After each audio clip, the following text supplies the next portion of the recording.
Good morning, worshippers of Jesus Christ. My name is Elizabeth, and welcome to Minutes with Jesus. We're pressing right along to Genesis chapter 15. I was so certain that I had already recorded this, so hey, if the Lord wants me to read it again, let's prepare ourselves for a blessing. Open up your Bibles. I'll be reading from the NIV version Bible.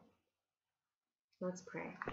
Jesus, please minister to us as we read your word. Thank you for everything, and please be with all those that are listening and bless them. In your name, amen.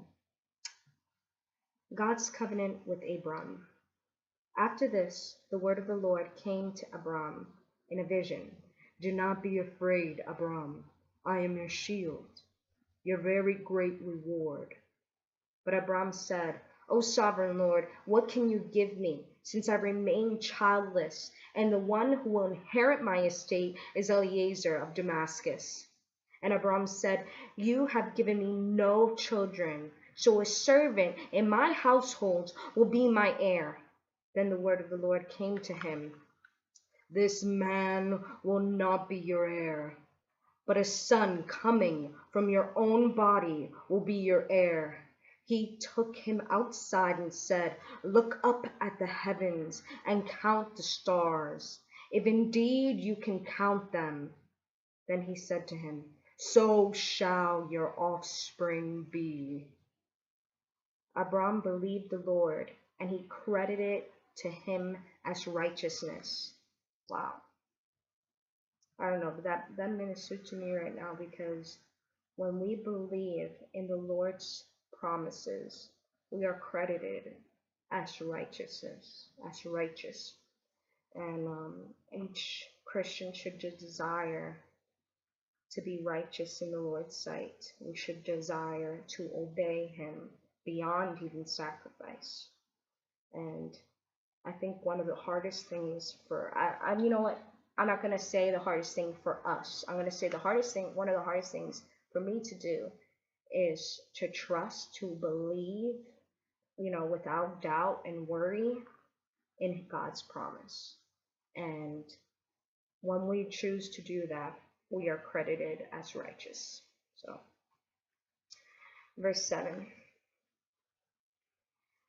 He also said to him, I am the Lord who brought you out of Ur of the Chaldeans to give you this land to make possession of it. But Abram said, O sovereign Lord, how can I know that I will gain possession of it? So the Lord said to him, Bring me a heifer, a goat, and a ram, each 3 years old, along with a dove and a young pigeon. Abram brought all this to him, cut them in two, and arranged the halves opposite each other. The birds, however, he did not cut in half. Then birds of prey came down on the carcass, but Abram drove them away. You know, it's interesting because Abram was doing this because the Lord told him to.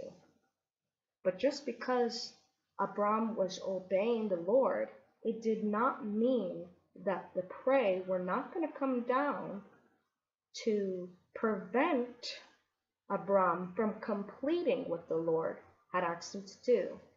And in the same way, in life, as we obey God, it does not mean that we're not going to have enemies or obstacles that are going to try to stop us from completing what God has for us.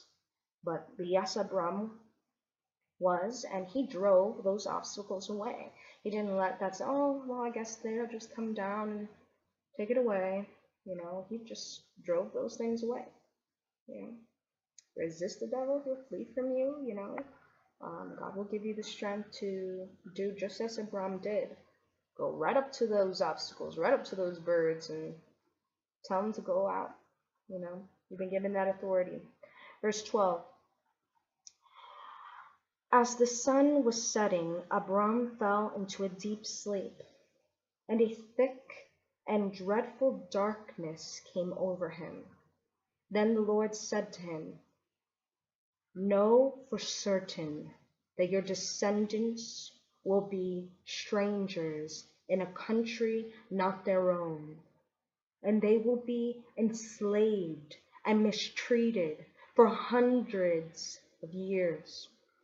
But I will punish the nation they serve as slaves, and afterwards they will come out with great possessions. You, however, will go to your fathers in peace and be buried in a good old age. In the fourth generation, your descendants will come back here, for the sins of the Amorites has not yet reached its full measure.